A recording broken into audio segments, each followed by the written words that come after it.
Good afternoon.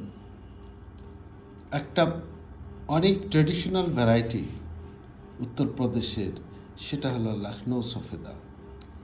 এই চারাটা আনার পরে গত বছরও ফলন হয়েছিল, প্রচুর ফলন হয়, বিয়ারিং ভালো, খেতে খুব ভালো লেগেছিল, এবারও হয়েছে।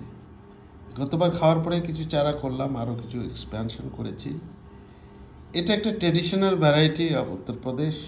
শুনেছি, গুগলও আপনারা সার্চ দিয়ে দেখবেন যে কোনো ভিভিআইপি বেড়াতে গেলে তাকে এক ঝুড়ি লখনৌ সফেদা দেওয়া হয়, যেমন করে বিহারে গেলে ভিভিআইপিদের দেওয়া হয় জর্দালু আম। এটা ট্রেডিশনাল ম্যাঙ্গো। তবে আমার কাছে যেটা মনে হয়েছে, এটার সেন্ট, টেস্ট, স্মেল অসাধারণ। যেমন একটা নবাবী তোতাপুরি আছে, ম্যাট্রুস না, ম্যাট্রুস তোতাপুরি এটা ভালো না, যেটা লম্বাটে। এটাও কিন্তু ওরকম একটা বেশ মাদকতা আছে, সেন্টের ভিতরে টেস্ট আছে। লোকাল আমাদের কিছু কিছু ট্রেডিশনাল ভ্যারাইটি আছে, যেমন হিমসাগর, গোপালভোগ, মিশ্রীভোগ।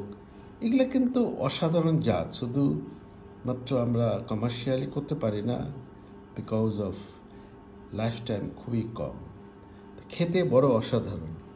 তেমনই একটা জাত সিজনাল, আপনারা এক একটা লাগে দেখতে পারেন, আমার মনে হয় ইউ লাইক ইট। জাস্ট আনন্দটা শেয়ার করলাম, কারণ কিছু কিছু ভ্যারাইটি দেশ বিদেশে ছড়িয়ে আছে, লোকাল, এটা খুব একটা আলোর মুখ দেখে না।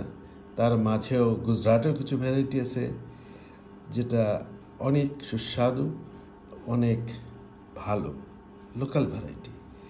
এটারও কিছু কালেক্ট করেছি, দেখা যাক আগামীতে ওগুলো আস্তে আস্তে আপনাদের আপডেট দেব। সে পর্যন্ত ভালো থাকুন, সুস্থ থাকুন, আল্লাহ হাফেজ।